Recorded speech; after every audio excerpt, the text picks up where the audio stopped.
ভাইয়া আপনাদের এখানে সমোসা খুব চমৎকার ছিল, কত টাকা হয়েছে? তোমার 20 টাকা হয়েছে, ঠিক আছে ভাইয়া, তাহলে আমাকে 80 টাকা ফেরত দিন। আরে বাবা আগে 100 টাকা দাও, তবেই তো 80 টাকা ফেরত দিব। আরে ভাইয়া এই মাত্রই তো আপনাদের সমোসার প্রশংসা করছিলাম, তখনই তো আপনাকে 100 টাকা নোট দিলাম। এত কম বয়সে মিথ্যা কথা বলছিস, চল আজ তোকে দিয়ে আমি আমার থালা বাসন মাজাবো। এ ভাইয়া সমস্যা কি? আরে শোনো, ও টাকা দেয়নি অথচ বলছে যে আমাকে 100 টাকা নোট দিয়েছে। আচ্ছা ভাইয়া ওটা ঠিক আছে, আপনার এই 100 টাকার চক্করে আমার 500 টাকার কথা আবার ভুলে যাবেন না তো? আরে বাবা তুমি কখন 500 টাকা দিলে?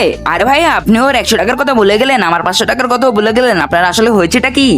তার আগে তুমি যদি চাও তোমার মা জান্নাতে যাক, তাহলে ভিডিওতে লাইক করে চ্যানেলটি সাবস্ক্রাইব করে দিবে। আর যদি তুমি চাও তোমার মা জাহান্নামে যাক, তাহলে কিছু করা লাগবে না, আর কমেন্ট বক্সে আই লাভ ইউ মা লিখে যাও। হ্যাঁ বাবা মনে হয় তোমরা টাকা দিয়েছো, দাঁড়াও আমি টাকা নিয়ে আসছি।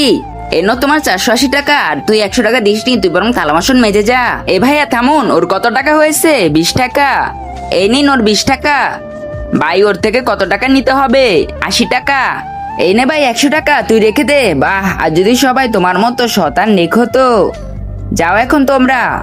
কিরে ভাই কেমন লাগলো আমার বুদ্ধি? আমরা ওকে বোকা বানিয়েছি।